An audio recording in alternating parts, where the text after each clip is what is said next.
मैं राहुल हूँ और यह कहानी 1 साल पहले हुई थी, लेकिन स्मृति अभी भी मेरे साथ है, जैसे कि कल की ही बात हो। मेरी पत्नी शीतल और मैं अपने पहले बच्चे की उम्मीद कर रहे थे। वह दीप्तिमान थी। हर दिन वह उस छोटे से कमरे में जाती थी जिसे हमने इतनी देखभाल के साथ तैयार किया था और इस बारे में बात करती थी कि बच्चे की हंसी और रोना सुनना कितना अद्भुत होगा। यहाँ तक कि सबसे सरल विवरण जैसे कि चादरों का रंग और लटकते खिलौने हमारे लिए अर्थ रखते थे। लेकिन 8 महीने की इतनी उम्मीद के बाद सब कुछ बदल गया। हमने अपने बच्चे को एक पल में खो दिया और इसके साथ ऐसा लग रहा था कि हमारे आसपास सब कुछ भी खो गया था। इसके बाद से शीतल अलग। मुझे पता है कि हर कोई अलग अलग तरीकों से दर्द से निपटता है, लेकिन वह उस कमरे से इस तरह से चिपकी रही जिसकी मैंने कभी कल्पना भी नहीं की थी। जबकि मैं पास से गुजरने से भी बचता था,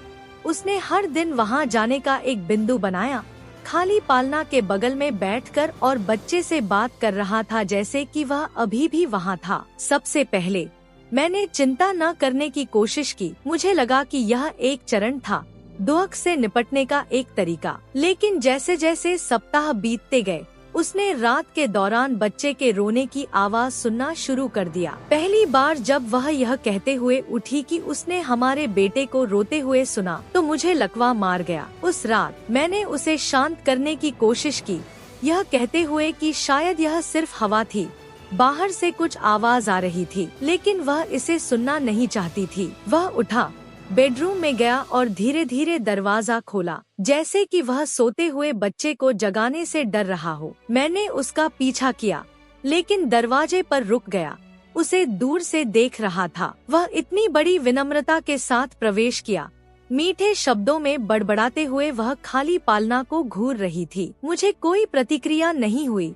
मेरी छाती में जकड़न महसूस हुई जब मैंने उस महिला को देखा जिसे मैं प्यार करता हूँ, जो एक सपने में फंस गया था, जो एक दुःस्वप्न बन गया था। ऐसा लगता था जैसे हर बार जब वह उस कमरे में प्रवेश करती थी तो उसका एक हिस्सा अधिक खो जाता था, अनुपस्थिति में फंस जाता था कि पालना की चुप्पी संचारित होती है। समय के साथ यह दिनचर्या तेज हो गई। रातें उसके जागने का एक अंतहीन चक्र बन गयी। चौंक कर बेडरूम में जा रही थी और मैं पीछे गिर रहा था, यह नहीं जानते हुए कि क्या करना है। मैंने उसे वापस खींचने की कोशिश की, उसे बातचीत के लिए आमंत्रित किया जो विषय से बचता था, योजना बनाता था, कुछ भी जो उसे विचलित करता था, लेकिन उसने इनकार कर दिया। हमेशा उस पालना पर लौटना जैसे कि यह आखिरी कड़ी थी जिसने उसे हमारे बेटे से जोड़ा था। मुझे एक गहरा डर लगने लगा कि वह उस खालीपन में हमेशा के लिए खो जाएगी। मैं बस उसे देखना चाहता था कि भले ही हम बहुत कुछ खो चुके थे,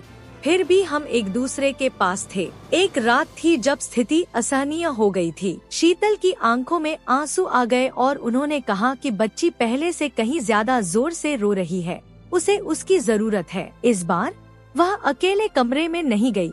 उसने मेरा हाथ कसकर पकड़ लिया और मुझे अपने साथ खींच लिया। मैं मना नहीं कर सकता था, इसलिए मैं उसके पीछे पीछे चल दिया, उसके दर्द के भार को महसूस करते हुए जैसे कि यह मेरा भी हो। जब हमने प्रवेश किया तो वह पालना के पास खड़ी थी, खालीपन को सहला रही थी और मुझे एहसास हुआ उस पल में वह अपने दर्द में कितनी अकेली थी। एक आशा में फंस गई थी जो अब अस्तित्व में नहीं थी। मैंने उससे बात करने की कोशिश की। मैंने कहा कि मैं समझ गया कि वह कितना दर्द कर रही थी और हमारे बच्चे से चिपकना ठीक था, लेकिन वह पहले ही जा चुका था और हमें वर्तमान में कहीं मिलने की जरूरत थी। हालांकि वह इसे स्वीकार नहीं कर सकी। उसने मुझे देखा, आंसू भरी आंखें, और कहा कि वह नहीं जानती कि कैसे आगे बढ़ना है, कि वह बच्चे को पीछे छोड़ने के विचार को बर्दाश्त नहीं कर सकती। उसका हर शब्द मेरे अंदर से कट गया और मुझे एहसास हुआ कि उसकी मदद करने के लिए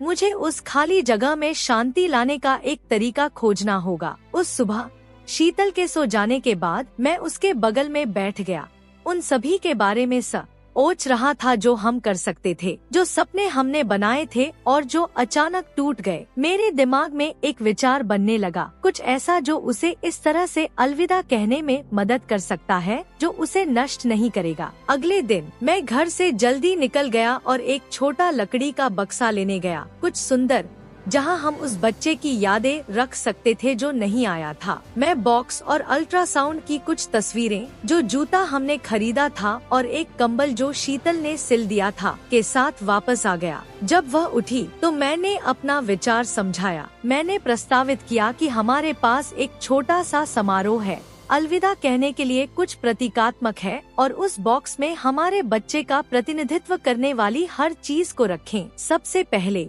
उसने विरोध किया, यह कहते हुए कि यह अच्छे के लिए नुकसान को स्वीकार करने जैसा था, जैसे कि हम उस पर दरवाजा बंद कर रहे थे। लेकिन थोड़ा थोड़ा करके वह समझने लगी कि शायद यह एक निश्चित अलविदा नहीं था, लेकिन हमारे कनेक्शन को हल्का रखने का एक तरीका था, और कौन जानता है, एक साथ आगे बढ़ने में सक्षम होने के लिए। उसने मुझे हिचकिचाते हुए देखा, लेकिन अंततः सहमत हो गई। उस दोपहर हमने विदाई के लिए कमरा तैयार किया। हमने बॉक्स को पालना के बगल में एक छोटी सी मेज पर रखा, और मैं देख सकता था कि प्रत्येक आइटम को एक साथ रखने का सरल कार्य शीतल को कैसे स्थानांतरित करता है। संग्रहित प्रत्येक टुकड़े के साथ उसने एक स्मृति बताई।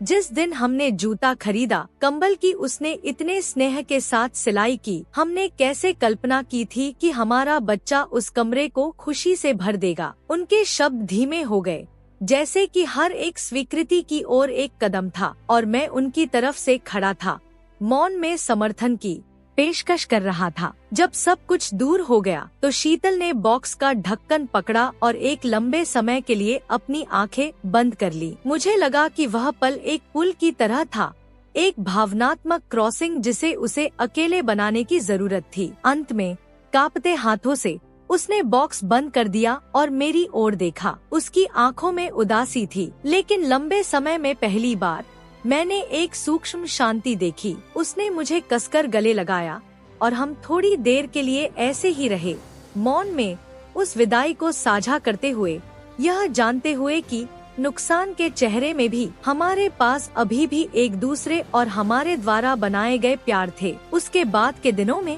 मैंने शीतल में एक बदलाव देखा। वह अभी भी कमरे का दौरा किया, लेकिन अब यह अलग था। पालना की शून्यता से चिपके रहने के बजाय उसने बॉक्स को वहीं छोड़ दिया, एक स्मारिका के रूप में, लेकिन काबू पाने के प्रतीक के रूप में भी। उसने जीवन में छोटे सुखों को फिर से खोजना शुरू कर दिया, और थोड़ा थोड़ा करके हमारी दिनचर्या सामान्य हो गई। कभी कभी मैं अभी भी उसे अपने पालने को देखते हुए देखता हूँ, लेकिन उसकी आंखों में उस पीड़ा के बिना ऐसा लगता है जैसे यादों को रखने के इशारे ने उसे हमारे बच्चे को अपने दिल में रखने की अनुमति दी थी, बिना हर दिन दर्द को दूर किए। आज जैसा कि मैं आपके साथ इस अनुभव को साझा कर रहा हूँ, मैं इस उम्मीद के साथ ऐसा कर रहा हूँ कि दूसरों को अपने नुकसान में ताकत मिलेगी। मैंने सीखा कि दुख कोई ऐसी चीज नहीं है जो जल्दी से दूर हो जाती है, लेकिन समय और समर्थन के साथ फिर से शांति पाना संभव है। और अगर मैं एक अंतिम संदेश छोड़ सकता हूँ तो यह है कि